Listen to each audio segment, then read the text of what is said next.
সুপ্রিয় শিক্ষার্থীবৃন্দ, আসসালামু আলাইকুম। জাতীয় বিশ্ববিদ্যালয়ের কর্তৃক আয়োজিত অনলাইন ক্লাসে তোমাদেরকে সবাইকে স্বাগতম। আজকে আমি হিসাব বিজ্ঞান বিভাগের বিবিএ প্রথম বর্ষের প্রিন্সিপালস অফ ফাইন্যান্স 212503 কোর্স কোডের 3 নম্বর লেকচার প্রদান করতে যাচ্ছি। এটি শর্ট টার্ম ফাইন্যান্সিং বা স্বল্পমেয়াদী অর্থায়নের উপরে দ্বিতীয় লেকচার এবং আমাদের টোটাল কোর্সের উপরে তৃতীয় লেকচার। পুরো লেকচারের সময় আমি তোমাদের সাথে রয়েছে মোহাম্মদ মোস্তাফিজুর রহমান, প্রভাষক হিসাব বিজ্ঞান বিভাগ, সরকারি বিএম কলেজ, বরিশাল। আমি আশা করছি তোমরাও এই লেকচারের শেষ পর্যন্ত আমার সাথে থাকবে।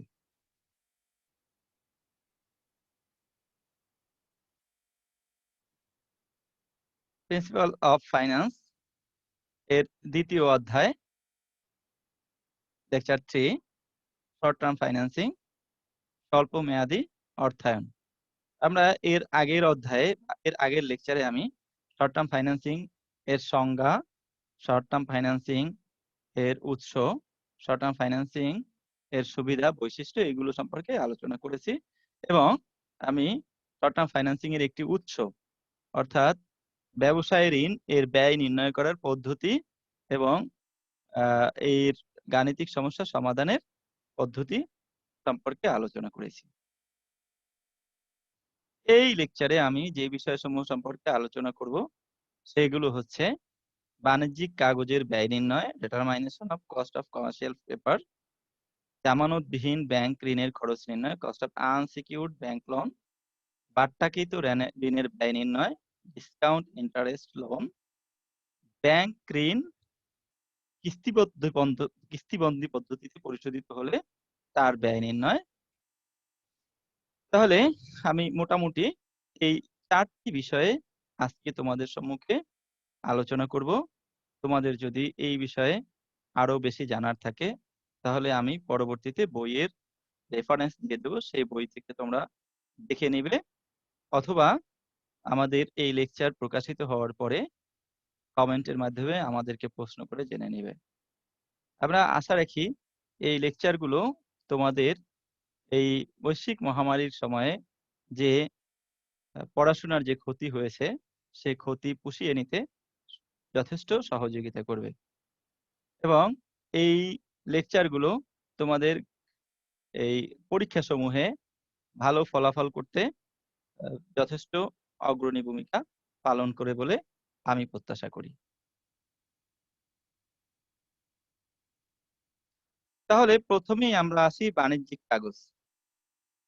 বাণিজ্যিক কাগজের ব্যয় নির্ধারণের পূর্বে আমরা বাণিজ্যিক কাগজ কাকে বলে সে সম্পর্কে সামান্য আলোকপাত করে নিচ্ছি। বাণিজ্যিক কাগজ সাধারণত বৃহদায়তন প্রতিষ্ঠানসমূহ ব্যবহার করে থাকে। তাহলে বৃহদায়তন প্রতিষ্ঠানসমূহ স্বল্পমেয়াদী অর্থায়নের প্রয়োজনে মুদ্রা বাজারে জামানতবিহীন যে অঙ্গীকার পত্র বিক্রয় করে তাকে বাণিজ্যিক কাগজ বলে। তাহলে বাণিজ্যিক কাগজ এক ধরনের কাগজ বা এক ধরনের পেপার বা এক ধরনের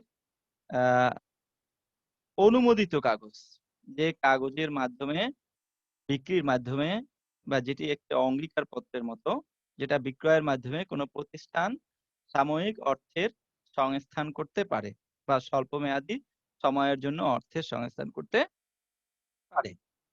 তাহলে এই যে বাণিজ্যিক কাগজ, এই বাণিজ্যিক কাগজের সাধারণত আমেরিকাতে এরূপ ঋণের সময়কাল 30 থেকে 270 দিন হয়ে থাকে। তার মানে এই বাণিজ্যিক কাগজের যে মেয়াদ সেটা 30 থেকে 270 দিন হতে পারে। এটি একটি মানে স্বল্পমেয়াদী অর্থায়নের একটি উৎস বটে। কারণ আমরা জানি যে স্বল্পমেয়াদী অর্থায়নের মেয়াদ সাধারণত 1 বছরের কম হয়ে থাকে, আর এখানে 30 থেকে 270 দিন, যেটা 1 বছরের থেকে কম, সুতরাং এটি একটি স্বল্পমেয়াদী অর্থায়নের উৎস। এই বাণিজ্যিক কাগজের মেয়াদ ভারতে 91 থেকে 180 দিন হয়ে থাকে। আমাদের দেশে বাণিজ্যিক কাগজের প্রচলন নেই বললেই চলে, এখনো পর্যন্ত বাণিজ্যিক কাগজ আমাদের দেশে স্বীকৃত নয়। তারপরেও আমরা এই বিষয়ে সম্যক জ্ঞান রাখবো, কারণ আমরা আমাদের পড়াশোনাকে আন্তর্জাতিক মানে উন্নীত করার জন্য আন্তর্জাতিক বিষয়সমূহ সম্পর্কে আমাদের সম্যক জ্ঞান রাখা অতীব জরুরি। সেজন্য আমরা বাণিজ্যিক কাগজের ব্যয় নির্ণয় সংক্রান্ত বিষয়ে আলোচনা করব। বাণিজ্যিক কাগজের ব্যয় নির্ণয় অর্থাৎ একটি বাণিজ্যিক কাগজ বিক্রি করার মাধ্যমে যদি অর্থ সংস্থান করা হয়, সেই ক্ষেত্রে কি পরিমাণে ব্যয় হতে পারে এবং সেই ব্যয়ের হার কি হবে সেটা নির্ধারণ করাই আমাদের এই determination of cost of commercial paper এই অধ্যায়ের আলোচ্য বিষয়। আমরা এর আগেও তোমাদেরকে বলেছিলাম কস্ট অফ ট্রেড ক্রেডিটের ক্ষেত্রে যেখানে ৩টি পদ্ধতিতে ব্যয় নির্ণয় করা যায়। একটি ছিল পিপিআর, এপিআর এবং টিআইআর।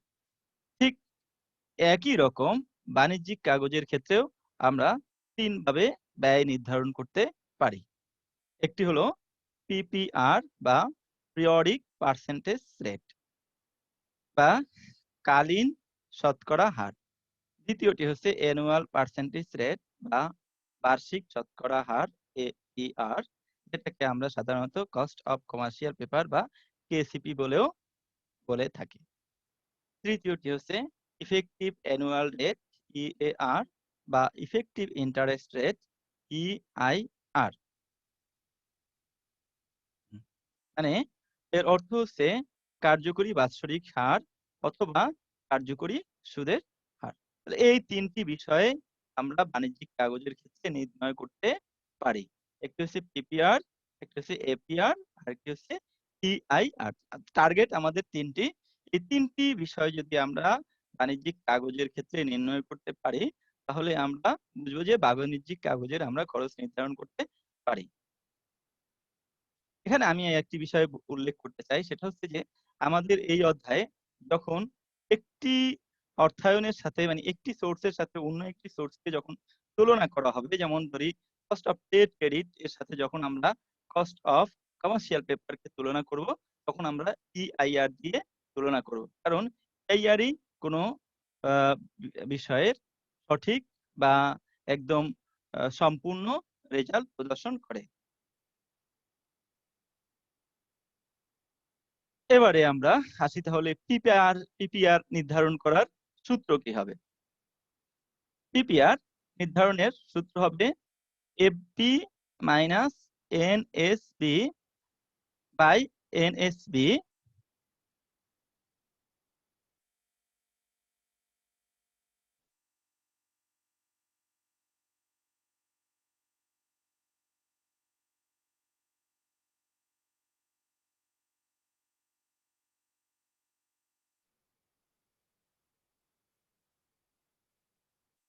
তাহলে FB minus NSB by NSB. আমরা জানি যে একটা কমার্শিয়াল পেপার সাধারণত একটা কাগজ হবে। ধরি এরকম একটি কাগজ, এখানে একটি কাগজ থাকবে। কমার্শিয়াল পেপার হচ্ছে একটি কাগজ।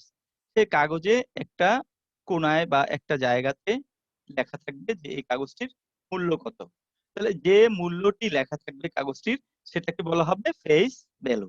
ধরি যে একটি কাগজের মূল্য লেখা আছে ১,০০০ টাকা, তাহলে এই কাগজটির ফেস ভ্যালু হচ্ছে ১,০০০ টাকা।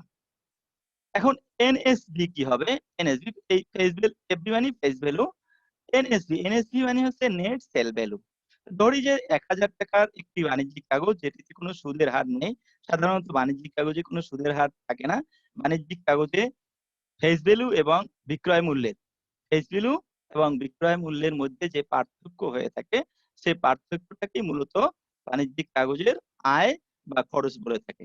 অর্থাৎ যেই ব্যক্তি বাণিজ্যিক কাগজ ক্রয় করবে তার জন্য এটি আয়, আর যেই ব্যক্তি বাণিজ্যিক কাগজ বিক্রি করবে তার জন্য এটি ব্যয়। তাহলে NSB FB minus NSB net sale value. কারণ কি বাণিজ্যিক পত্রের ক্ষেত্রে ধরি যে এইটা মানে বাণিজ্যিক পত্রটা যেই মূল্যে বিক্রি করা হয় সেই মূল্যই অনেক সময় বিক্রেতা পায় না। কারণ হচ্ছে যদি মধ্যস্বত্বভোগী বা দালালের মাধ্যমে অথবা ব্যাংকের মাধ্যমে বাণিজ্যিক পত্র বিক্রি করা হয়, তাহলে এই বাণিজ্যিক পত্র মাধ্যমে যারা অর্থ সংস্থান করতেছে কর্পোরেট বা বৃহদায়তন প্রতিষ্ঠান, তাদেরকে একটি শতকরা হার বা একটি পার্সেন্টেজ ব্যাংকে তাদের কস্ট হিসেবে দিতে হয়, যেটাকে বলা হয় ফ্লোটেশন কস্ট বা এফসি। এফসি অর্থাৎ ফ্লোটেশন কস্ট মানে উত্তরণ ব্যয়। উত্তরণ ব্যয় মানে উত্তরণ শব্দটি মূলত ফ্লোটেশন কস্ট এর প্রতিশব্দ। উত্তরণ এটি মূলত উতরানো শব্দ থেকে এসেছে, মানে কোনো বিষয় থেকে বাঁচিয়ে নিয়ে আসা। তাহলে এই যে বাণিজ্যিক পত্র বিক্রি করতে যদি কোনো প্রতিষ্ঠান মানে যখন পারছে না, তখন কোনো একটি প্রতিষ্ঠান তাদের হয়ে ওটা বিক্রি করে দিচ্ছে। যার কারণে সেই প্রতিষ্ঠানকে একটা নির্দিষ্ট হারে ব্যয় দিতে হচ্ছে, যেটাকে বলা হচ্ছে উত্তরণ ব্যয় বা ফ্লোটেশন কস্ট। তাহলে আমি ধরি যে একটি ৳১,০০০ বাণিজ্যিক পত্র সেটি বিক্রি হলো ৳৯০০ এবং সেখান থেকে ৳৫০ দালালি খরচ বা কমিশন খরচ দেয়া হলো।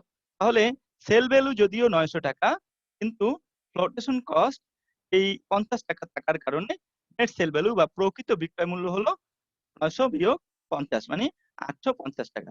তাহলে সেই ক্ষেত্রে এখানে যেটা হবে সেটা হচ্ছে এফডি বা ফেস ভ্যালু হবে ৳১,০০০, এনএসভি বা নেট সেল ভ্যালু হবে ৳৮৫০ এবং এখানে এনএসভি সমান ৳৮৫০ হবে।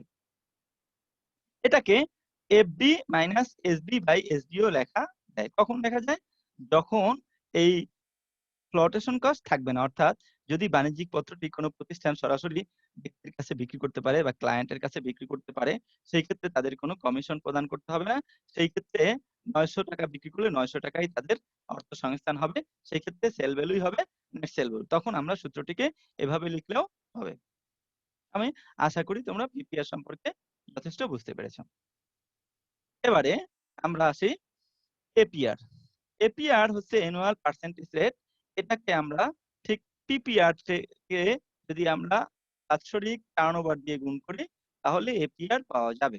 তাহলে এখানে face value, net sale value into 360 অর্থাৎ ৩৬০ দিন ভাগ এমপি। এমপি দ্বারা বোঝানো হবে ম্যাচিউরিটি পিরিয়ড। এমপি মানে হচ্ছে ম্যাচিউরিটি পিরিয়ড, মানে আ মেয়াদ আ মেয়াদ উত্তীর্ণ সময়। তাহলে ম্যাচুরিটি পিরিয়ড মানে মেয়াদকালীন সময় বা মেয়াদ উত্তীর্ণ সময়। অর্থাৎ এই বাণিজ্যিক পত্রে যেই বয়স মেয়াদ দেয়া থাকবে সাধারণত ১ বছরের কম বা ১ বছর, সেটা দিয়ে আমরা ৩৬০ কে ভাগ করব ২০, ৩০, ৪০ যে কতদিন দেয়া থাকবে সেটা দিয়ে ভাগ করতে হবে এবং ১০০ দিয়ে গুণ করলে আমরা এপিআর পাবো বা কেসিপি পাবো। অর্থাৎ কস্ট অফ কমার্শিয়াল পেপার পাবো। এবারে আসি ইআইআর বা ইএআর। তাহলে কমার্শিয়াল পেপারের ইআইআর অথবা যদি ইএআর আমরা নির্ধারণ করতে চাই, সেক্ষেত্রেও আমরা আগের মতই সূত্র ব্যবহার করব 1 প্লাস আর পাওয়ার n মাইনাস 1 ইনটু 100। শুধু পার্থক্য হবে যে আগে যেখানে আর ছিল আ সিডি 100 মাইনাস সিডি, সেখানে আর এখানে হবে FB minus NSB by NSB. তার মানে এই অংশটা হচ্ছে আর। আমাদের এপিআর নির্ণয়ের যে এফবি মাইনাস এনএসবি ভাগ এনএসবি, এই অংশটা হচ্ছে এক্ষেত্রে আর এর মান। আর এন এর মান হবে ৩৬০ ভাগ এমপি। তাহলে এন হবে ৩৬০ ভাগ এমপি। যদি আমরা আগে এপিআর করে নেই, তাহলে আমাদের এই কাজগুলো করতে হবে না। আমরা এইখান থেকেই এই মানটা নিয়ে অঙ্কগুলো করতে পারব। এবারে তাহলে আ যদি আমরা আগে না করি, সরাসরি যদি ইআইআর করি, তাহলে আমরা এই অঙ্ক করার শুরুতেই পাশে n এর মান বের করে নেব এবং r এর মান বের করে নেব এই সূত্রের মাধ্যমে। এবার তাহলে আমরা একটা উদাহরণ দিই। অর্থাৎ একটি কমার্শিয়াল পেপার আ 60 ডেজ কমার্শিয়াল পেপার, একটি ৬০ দিন মেয়াদি কমার্শিয়াল পেপার অফ টাকা 500 ইজ সোল্ড এট টাকা 480। তাহলে দেখো যে কমার্শিয়াল পেপারটার দাম ছিল কত? ৳৫০। তার মানে ফেস ভ্যালু হচ্ছে ৳৫০ না, ৳৫০০, 500। তাহলে ফেস ভ্যালু হচ্ছে ৳৫০০ এবং এটি সেল করা হয়েছে ৳৪৮০ কোথাও কোনো ফ্লোটেশন কস্ট দেয়া নেই বা এটা বিক্রির জন্য যে কোনো প্রকারের খরচ হয়েছে, সেই ধরনের কোনো খরচ দেয়া নেই। এরপরে তাহলে বিক্রি করা হয়েছে কত? ৳৪৮০। তাহলে এই ৳৪৮০ মূলত এনএসবি। কারণ যেহেতু এর কোনো খরচ নেই, সুতরাং এটা এই ৳৫০০ বিক্রি হয়েছে ৳৪৮০ এবং ৳৪৮০ হচ্ছে এনএসবি। আর ম্যাচুরিটি পিরিয়ড দেয়া আছে ৬০ দিন। তাহলে আমরা অঙ্কটার যে সমস্ত বিষয় প্রয়োজন আ আমাদের এফবি, এনএসবি এবং এমপি বা ম্যাচুরিটি পিরিয়ড পেয়েছি। এখন তাহলে আমরা সবগুলো ইনফরমেশন যেহেতু আমরা পেয়েছি, তাহলে আমরা অঙ্ক শুরু করতে পারি। অঙ্কে পিপিআর সমান কি ছিল? FB minus NSB by NSB. তাহলে এখানে এফবি হচ্ছে 500 টাকা, এনএসবি হলো 480 টাকা, আর এনএসবি 480 টাকা গুণ 100। তাহলে 500 থেকে 480 যদি যায় থাকে 20 টাকা, অ্যান্ড এখানে থেকে 480 ইন্টু 100। তাহলে 20 কে 480 দিয়ে ভাগ করলে হবে 0.041666, অনেকগুলো 6 হবে, ইন্টু 100। তো যেহেতু আমরা এটাকে পার্সেন্টেজে রূপান্তর করব, তাহলে 4.16 এবং 6 এর পরে যেহেতু আরেকটা 6 আছে, সুতরাং আমরা কি 6 কে বাড়িয়ে 7 লিখতে পারি, অর্থাৎ 4.17%। তাহলে আমাদের পিপিআর বা পিরিয়ডিক পার্সেন্টেজ রেট হলো 4.17। আশা করি তোমরা বিষয়টিকে বুঝতে পেরেছো।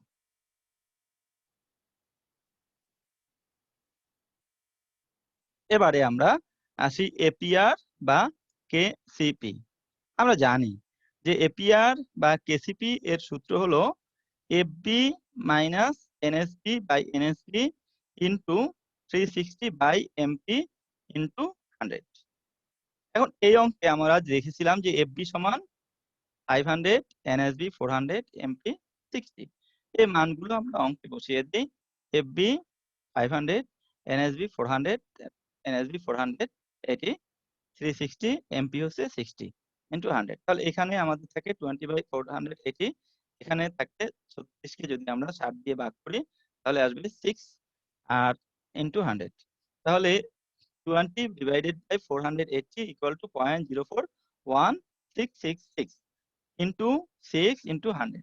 এটাকে যদি আমরা গুণ করি তাহলে আসবে 0.25, আর 0.25 কে আমরা যদি 100 দ্বারা গুণ করি তাহলে আসবে 25%। তাহলে এপিআর বা কেসিপি আসলো 25%। এরপরে আমরা আসি ইআইআর বা ইএআর। এখন ইআইআর বা ইএআর যদি আমরা বের করতে চাই তাহলে সূত্র হচ্ছে 1 প্লাস আর পাওয়ার এন মাইনাস 1 ইন্টু 100। এখানে আর যেটি, সেটির মান আমাদের আগেই বের করা আছে 0.04166। তো আমরা 0.0417 দিয়ে নিলাম, অর্থাৎ 66 অনেকগুলো, সেখানে আমরা 0.0417 দিয়ে নিলাম। আর এখানে এন এর মান ছিল, অর্থাৎ এটা হচ্ছে এন এর মান আমাদের 360 বাই এমপি, এটা হচ্ছে এন এর মান। এখান থেকে আমরা মানটা নিয়ে নিলাম 6। তাহলে এন হচ্ছে 6 মাইনাস 1 ইন্টু 100। এখন এখানে 1 প্লাস 0.0417 এটাকে যদি আমরা যোগ করি তাহলে হবে 1.0417।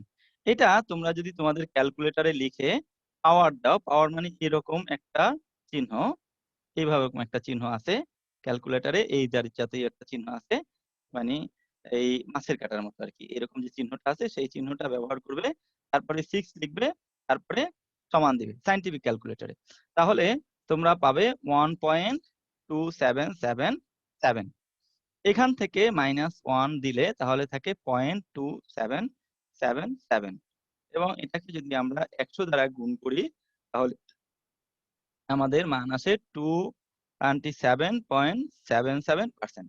তাহলে এই কমার্শিয়াল পেপারের ইফেক্টিভ ইন্টারেস্ট রেট বা ইআইআর হলো 27.77%। কমার্শিয়াল পেপারে এতক্ষণ আমরা যেটা শিখলাম বা জানলাম সেটা হচ্ছে কমার্শিয়াল পেপারের পিপিআর, এপিআর এবং ইআইআর নির্ণয়। পিপিআর, এপিআর এবং ইআইআর।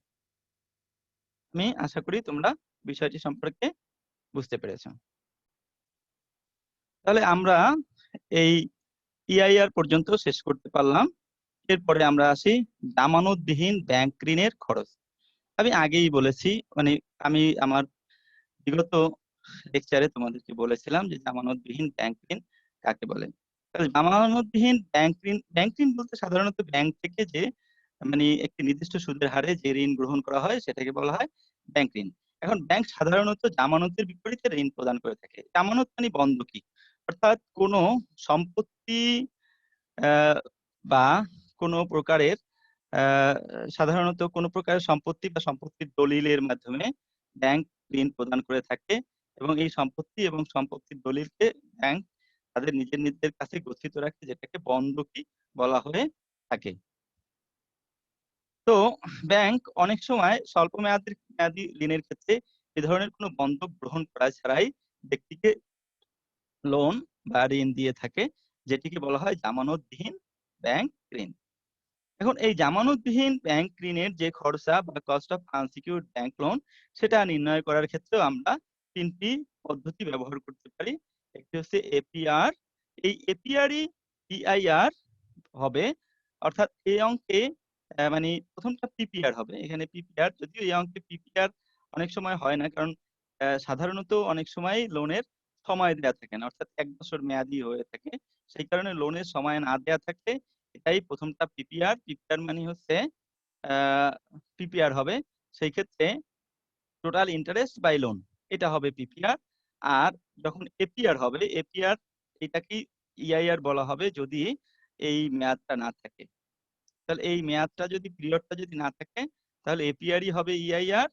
তাহলে সূত্রটা হবে total interest by loan into 360 by period into 100।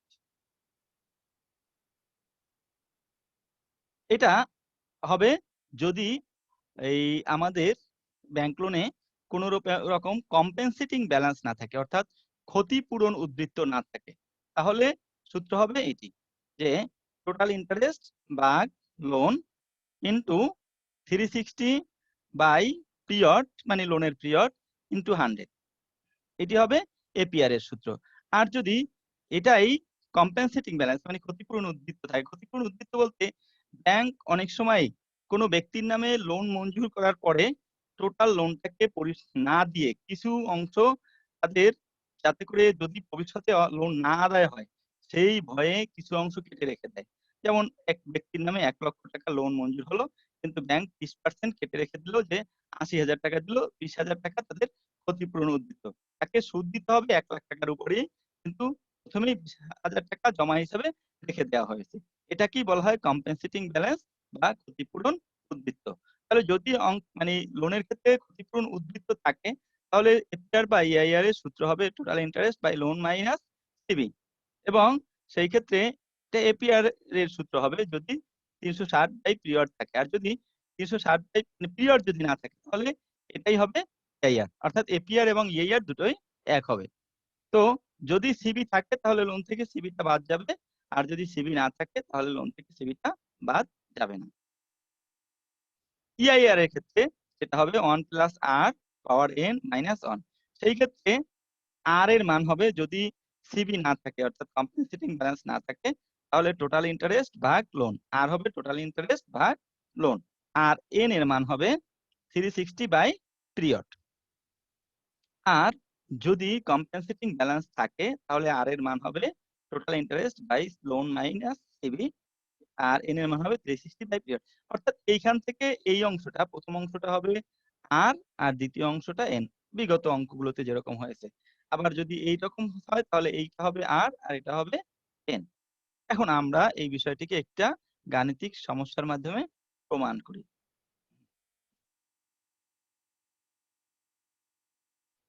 Labida company decided to take a 90 days loan of টাকা 10 lakh at the rate of 10% interest. Calculate PPR, APR and EIR. তাহলে যেহেতু period আছে, সুতরাং PPR বের করা যাবে, আর এপিআরও বের করা যাবে এবং এআইআরও বের করা যাবে। কিন্তু অঙ্কটিতে সিবি নেই, কম্পেনসেটিং ব্যালেন্স নেই। সুতরাং আমরা কম্পেনসেটিং ব্যালেন্স বাদে যে সূত্রটি রয়েছে, অর্থাৎ এই সূত্রটি আমরা এই অঙ্কের ক্ষেত্রে প্রয়োগ করব। এখন তাহলে এপিআর আমরা বের করছি। এখানে আমরা আগে দেখে নেই কি কি ইনফরমেশন দেয়া আছে। প্রথমত আমাদের লোন দেয়া রয়েছে 10 লাখ এবং ইন্টারেস্ট হচ্ছে 10%, কতদিন? 90 ডেজ। তাহলে interest 10 lakh into 10% into 90 by 360, অর্থাৎ 360 দিয়ে ভাগ করলাম। তাহলে 3 মাসের সুদ আসলো কত? 25,000 টাকা। আর পিরিয়ড বা সময় দেওয়া হয়েছে 90 দিন। তাহলে এই 90 দিনের হচ্ছে আমাদের পিরিয়ড। এখন পিপিআর এর সূত্র ছিল আমরা জানি পিপিআর সমান হচ্ছে এতটুকু। ইন্টারেস্ট ভাগ লোন ইনটু 100 এটুকু থাকলে এপিআর হয়ে যাবে। আর এটুকু থাকলে শুধু পিপিআর হবে। তাহলে পিপিআর এর সূত্র হচ্ছে ইন্টারেস্ট বাই লোন ইনটু 100। এখানে ইন্টারেস্ট আছে কত? 25,000 টাকা। আর লোন কত? 10 লক্ষ টাকা। তাহলে পিরিয়ডিক ইন্টারেস্ট রেট কত হলো? 2.50%। অর্থাৎ 25,000 ভাগ 10 লাখ সমান হচ্ছে 0.0250 ইন্টু 100 সমান হচ্ছে 2.50%। এবারে আসি আমরা এপিআর এ। এপিআর এর সূত্রটি ছিল ইন্টারেস্ট ভাগ loan into 360 by period into 100। তাহলে এখানে ইন্টারেস্ট হয়েছে 25,000, লোন ছিল 10 লাখ, 360 সূত্রের, আর পিরিয়ড আমাদের দেয়া আছে 90 দিন। এই যে এখানে পিরিয়ড দেয়া আছে 90 দিন। তাহলে আমরা 90 দিন বসিয়ে দিলাম, ইন্টারেস্ট বসালাম, তাতে আসে 0.025, আর 360 কে 90 দিয়ে ভাগ করলে আসে 4 ইনটু 100। তাহলে 4 দিয়ে যদি আমরা 0.025 কে গুণ করি তাহলে আসে 0.10, আর 0.10 কে আমরা 100 দিয়ে গুণ করলে আসে 10%। তাহলে এই লোনের এপিআর হচ্ছে 10%।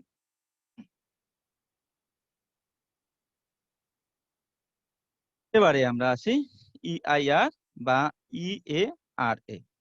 তাহলে ইআইআর বা ইএআর ইফেক্টিভ অ্যানুয়াল রেট, এটা আমরা সবসময় বলে আছি যে 1 প্লাস আর পাওয়ার এন মাইনাস 1 ইনটু 100। তো আমি আগেই বলেছিলাম আর এর মান হবে ইন্টারেস্ট বাই লোন, এতটুকুর মান। এটুকু মান আমাদের এখানে বের করা আছে 0.025।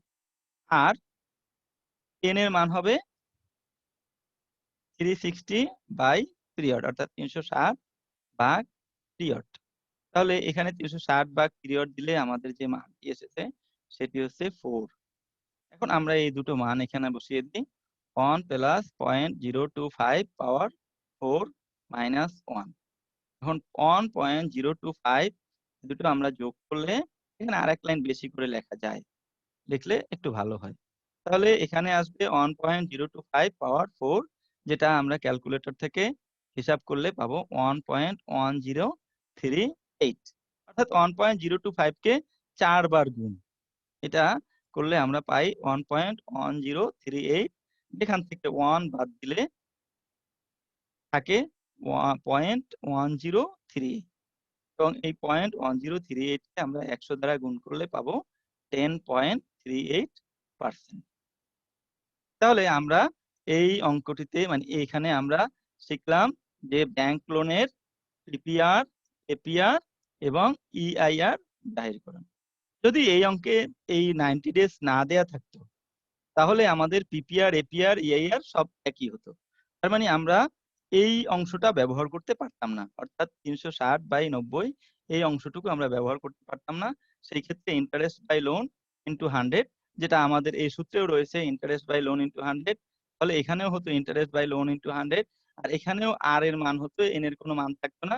সুতরাং স্বাভাবিকভাবেই যেটা আসছে সেটাই হতো, এবং সেই ক্ষেত্রে আমাদের এপিআর, পিপিআর এবং ইআইআর একই হতো।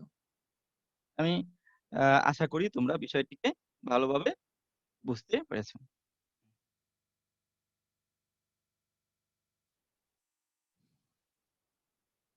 এবারে আসি আমরা বাট্টাকৃত ঋণের ব্যয় নির্ণয়। তাহলে ঋণ, একবার আমি যেটা বললাম যে সাধারণত ব্যাংকের বেশ কিছু নিয়ম রয়েছে। তার মধ্যে আমরা একটা নিয়ম জানি যে ব্যাংক ওই ব্যক্তিকে লোন দেয় যে প্রমাণ করতে পারে যে তার অর্থের কোনো প্রয়োজন নেই, মানে টাকা পয়সার তার কোনো প্রয়োজন নেই। এই ধরনের ব্যক্তিকে ব্যাংক লোন দেয়। যেমন যেমন ব্যাংককে প্রমাণ করতে হবে যে তার যেই ব্যক্তি লোন নিচ্ছে তার অনেক সম্পত্তি রয়েছে, যে সম্পত্তি বিক্রি করে যেকোনো সময় ব্যাংকের লোন পরিশোধ করা তার পক্ষে সম্ভব। সুতরাং সেই ব্যক্তিকে ব্যাংক সাধারণত লোন দিয়ে থাকে। আবার ব্যাংক অনেক ক্ষেত্রে এমন কিস্তিতা সাধন করে থাকে যে ব্যাংক তার যে ঋণ গ্রহীতা তার কাছ থেকে পূর্বেই, অর্থাৎ লোন মঞ্জুর করেই তার কাছ থেকে কাটা টাকা কর্তন করে রেখে দেয় কম্পেনসেটিং ব্যালেন্স হিসেবে।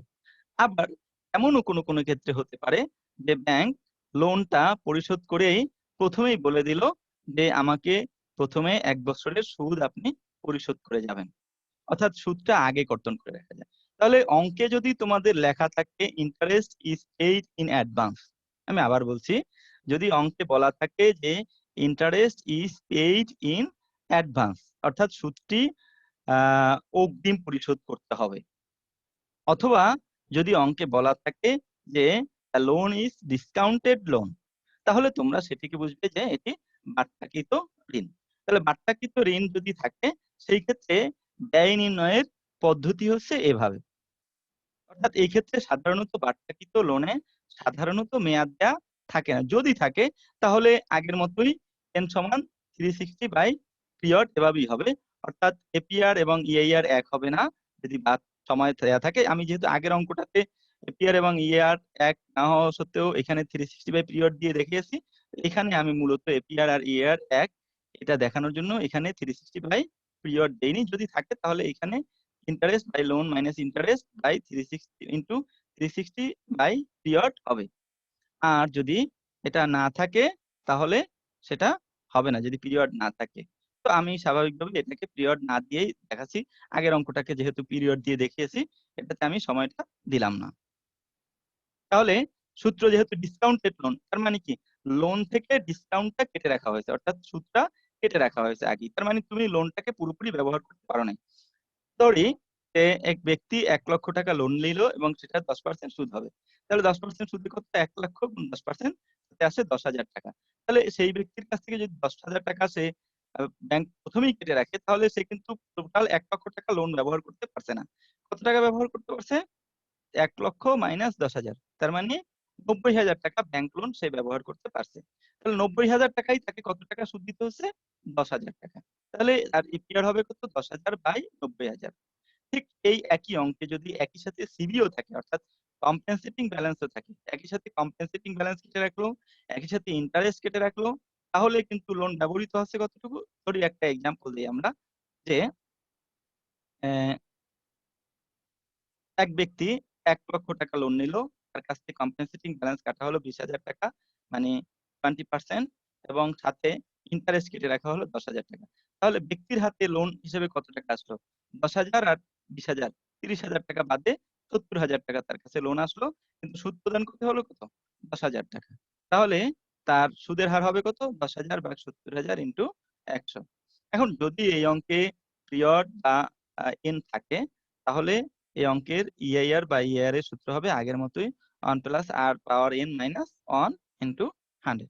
এই বিষয়টাতে আমি আপাতত এখন আর আলোচনা করতে চাইনি, যেহেতু এর আগের অঙ্কে আমি এই বিষয়টি তোমাদেরকে বুঝিয়েছি। আমি আশা করি যে তোমরা এই বিষয়টি বুঝতে পেরেছো।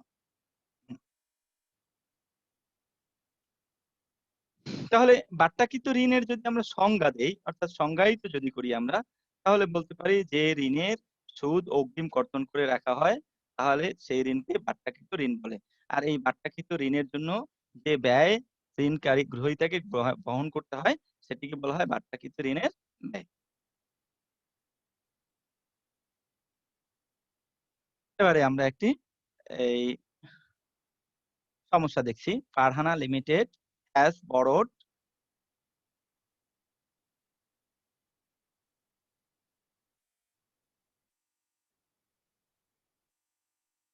টাকা 3 lakh from Rupali bank limited at the rate of 9% discount interest. এই যে ডিসকাউন্ট ইন্টারেস্ট বলা আছে, অথবা এখানে বলা থাকে ইন্টারেস্ট পেইড ইন অ্যাডভান্স অথবা অ্যাডভান্স পেইড ইন্টারেস্ট, দা ব্যাংক রিকোয়ার্স 15% কম্পেনসেটিং ব্যালেন্স। তার মানে অঙ্কটিতে কম্পেনসেটিং ব্যালেন্স আছে। আমি আগের অঙ্কটিতে কম্পেনসেটিং ব্যালেন্স দেখাইনি, কিন্তু মেয়াদ দেখিয়েছি। এই অঙ্কটাতে আমি কম্পেনসেটিং ব্যালেন্স দেখাচ্ছি এবং ডিসকাউন্টেড লোন দেখাচ্ছি। তাহলে what would be the effective interest rate? তাহলে ইআইআর কত হবে? যেহেতু এই অঙ্কটাতে মেয়াদ নেই, সুতরাং এই অঙ্কের এপিআর, ইআইআর এবং পিপিআর সবই এক। এখন আমরা অঙ্ক যখনই করব, ফিনান্সের অঙ্ক তোমরা যখনই করবা, তখন তোমরা একটা জিনিস মনে রাখবা যে ফিনান্সের ইনফরমেশন গুলো প্রথমে লিখতে হয়। যেমন এই 3 লক্ষ টাকা, এই 3 লক্ষ টাকা কি? এটা হচ্ছে বড় মানে লোন। তাহলে লোন সমান 3 লক্ষ, 9% ডিসকাউন্ট ইন্টারেস্ট, তাহলে ইন্টারেস্ট কত? 9%। তাহলে interest equal to 3 lakh into 9%, that is 27,000 টাকা। আর সিবি মানে কম্পেনসেটিং ব্যালেন্স, সেটা হচ্ছে 3 লক্ষ টাকার 15% 15% ইকুয়াল টু 45,000 টাকা। তাহলে আমরা সবগুলো ইনফরমেশন পেয়ে গেছি। 3 লাখ মানে 3 লাখ এখানে এটা ইনফরমেশনটা আমরা লিখেছি। 9% ইনফরমেশনটা থেকে আমরা ইন্টারেস্ট বের করেছি। 15% ইনফরমেশনটা দিয়ে আমরা কম্পেনসেটিং ব্যালেন্স বের করেছি। এবারে আমাদের এপিআর বা ইআইআর এর সূত্রে আমরা আসি, যে সূত্রে সিবি রয়েছে। তাহলে সূত্রটা হবে কি loan minus interest minus CB. আগে পরে লেখা যাবে, সমস্যা নেই। লোন মাইনাস সিবি মাইনাস ইন্টারেস্টও লেখা যাবে। তাহলে আমরা সূত্রটি লিখছি ইন্টারেস্ট ভাগ loan minus CB minus interest. এখানে ইন্টারেস্ট কত? 27,000 আর সিবি হচ্ছে 45,000, ইন্টারেস্ট 27,000। তাহলে 27,000 বাই 3 লাখ মাইনাস 45,000 মাইনাস 27,000। তাহলে কত মাইনাস হলো? 45 and 27, 7 প্লাস 12, 4 2 6 আর 1 7, তার মানে 72,000 টাকা বাদ হবে। তাহলে 3 lakh minus 72,000 equal to 2,28,000। Interest হচ্ছে 27,000। তাহলে 27,000 মাইনাস বাই 2,28,000 ইকুয়াল টু হচ্ছে 0.1184 ইন্টু 100। তাহলে 0.1184 কে যদি আমরা 100 দ্বারা গুণ করি তাহলে আমাদের রেজাল্ট হবে হচ্ছে 11.84%। এটি এপিআর, ইআইআর বা পিপিআর যাই বলা হোক না কেন, সবই হচ্ছে এই একটি কারণ হচ্ছে কি এই অঙ্কে মেয়াদ নেই। তাহলে আশা করি তোমরা এই বিষয়টি বুঝতে পেরেছো। এটি হচ্ছে ডিসকাউন্টেড ইন্টারেস্ট লোন বা বাট্টাকৃত ঋণের ব্যয় নির্ণয়।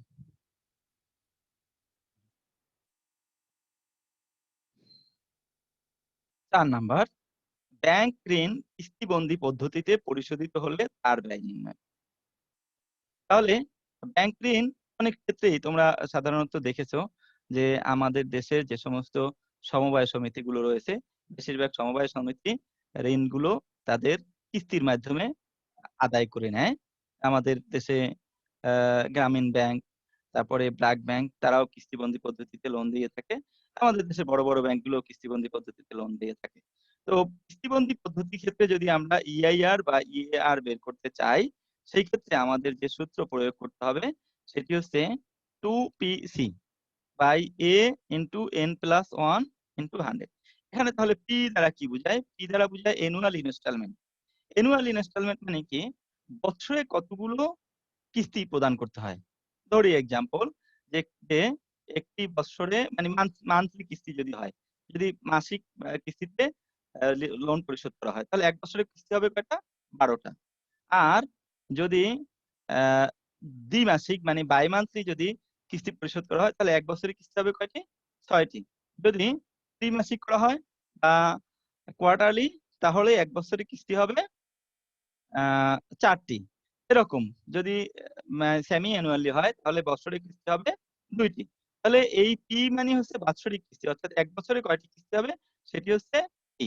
এবারে সি, সি মানে আমরা যেখানে আগে যে ইন্টারেস্ট বের করেছি আই, এটা মূলত আই লিখলে হতো, এটাকে এখানে সি হিসেবে লেখা হয়েছে। তাহলে এখানে সি মানে হচ্ছে অ্যানুয়াল ইন্টারেস্ট।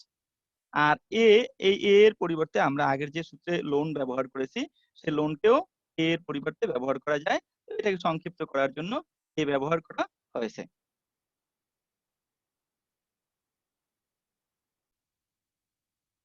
তাহলে এ দ্বারা লোনকে বুঝাবে।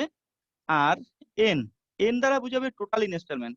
আমি একটু এক্সাম্পল দিয়ে বলি, যদি ধরা যায় যে 6 মাসের জন্য লোন নেওয়া হয়েছে তাহলে মান্থলি কিস্তি যদি হয় সেক্ষেত্রে মান্থলি কিস্তি হলে বছরে কিস্তি হবে কয়টা? 12টা। কিন্তু 6 মাসে কিস্তি হবে কয়টা? 6টা। তাহলে n সমান 6। আর যদি এমন হয় যে 2 বছরের জন্য লোন নেওয়া হয়েছে মান্থলি কিস্তিতে, তাহলে মান্থলি কিস্তি মানে অ্যানুয়াল ইনস্টলমেন্ট হবে 12টা। আর 2 বছরে মোট কিস্তি হবে কয়টা? 24টা। তাহলে n সমান 24 আর p সমান 12। যদি 3 বছরের জন্য হয় তাহলে n সমান 36, p সমান 12। আর যদি এটা 1 বছরের জন্য হয় তাহলে n সমানও 12 আর p সমানও 12, কারণ টোটাল কিস্তিও 12টি আর বাৎসরিক কিস্তিও হচ্ছে 12টি। আশা করি তোমরা বুঝতে পেরেছো। এবার আমরা এটি একটি অঙ্কের মাধ্যমে এটিকে প্রমাণ করি।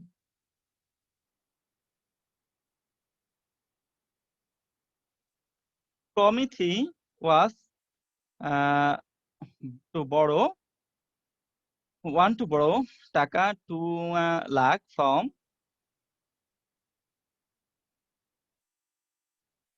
National bank at 10% for 1 year। তাহলে প্রমিতি 2 লক্ষ টাকা চায়, তার লোনের পরিমাণ 2 লক্ষ, অর্থাৎ এখানে লোনের পরিবর্তে এ ব্যবহার করা হয়েছে। আর ন্যাশনাল ব্যাংক 10% ইন্টারেস্ট ফর 1 ইয়ার, তাহলে ইন্টারেস্ট বা সি সমান হচ্ছে 10% 20,000 1 ইয়ার, 1 বছরের জন্য। Calculate effective annual rate, EAR বের করো বা ইআইআর বের করো if loan is payable by monthly instalment. বাৎসরিক কিস্তিতে যদি দেওয়া হয় লোনটি, তাহলে তুমি ইআইআর বের করো। এখন বাৎসরিক কিস্তি যেহেতু মেয়াদ মোট 1 বছর, যেহেতু এটা স্বল্প মেয়াদী অর্থায়ন, 1 বছরের বেশি হওয়ার সুযোগ নেই, সুতরাং মেয়াদ 1 বছর, তার মানে টোটাল 1 বছরে কিস্তি হবে, মান্থলি কিস্তি হলে 12টি হবে। তাহলে বাৎসরিক কিস্তি 12টি, মানে টোটাল কিস্তি 12টি। আবার যেহেতু এখানে 1 বছরের মেয়াদ এবং মান্থলি ইনস্টলমেন্ট, সুতরাং বাৎসরিক কিস্তি হচ্ছে 12টি। এখানে পি সমানও 12 এবং এন সমানও 12। এখন তাহলে আমরা সূত্র অনুযায়ী মান বসাই। ইএআর বা ইআইআর সমান 2 by A into N plus 1।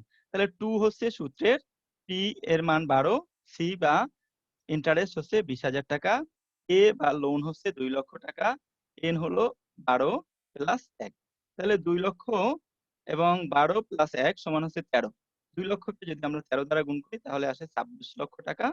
আর 20,000 গুণ 12, তাহলে 12 3 12 দুগুণে 24, 2,40,000 গুণ 2 সমান হচ্ছে 4,80,000। তাহলে 4,80,000 ভাগ 26 লাখ যদি আমরা দেই তাহলে আসে 0.1846। এখানে আমরা সেটা লিখে দিতে পারি 0.1846 ইন্টু 100, তাতে আসবে 18.46%।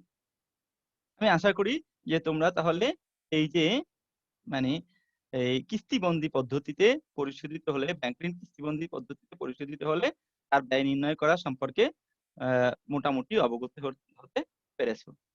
এখন আমরা তাহলে এই আজকের যে লেকচারটি, সেই লেকচারটিতে যেই সমস্ত বিষয়গুলো জানতে পারলাম সেগুলো হচ্ছে 4টি বিষয় আমরা মূলত জানতে পেরেছি। একটি হলো এই বাণিজ্যিক পাত্র, যে বাণিজ্যিক কাগজের ব্যয় নির্ণয়, এটা আমরা শিখতে পারলাম। বাণিজ্যিক কাগজের ব্যয় নির্ণয়ের পদ্ধতি এবং কিভাবে পিপিআর, এপিআর, ইআর নির্ণয় করা হয়। বাণিজ্যিক কাগজের পরে আমরা শিখতে পেরেছি বা জানতে পেরেছি জামানতবিহীন ব্যাংকের ঋণ খরচ নির্ণয় বা cost of unsecured bank loan. তারপরে আমরা যে বিষয়টি আলোচনা করেছি বা জানতে পেরেছি সেটি হচ্ছে বাট্টাকৃত ঋণের ব্যয় নির্ণয়, ডিসকাউন্টেড ইন্টারেস্ট লোন, এবং সর্বশেষ আলোচনিত বিষয় ছিল ব্যাংক ঋণ বা কিস্তি পদ্ধতিতে পরিশোধিত হলে তার ব্যয় নির্ণয়। আমি আশা করি তোমরা এই বিষয়গুলো খুব ভালোভাবে বুঝতে পেরেছো। যদি তোমরা এই বিষয়ে আরো বেশি জানতে চাও তাহলে এই বইগুলো সম্পর্কে, মানে এই বইগুলো অনুসরণ করতে পারো।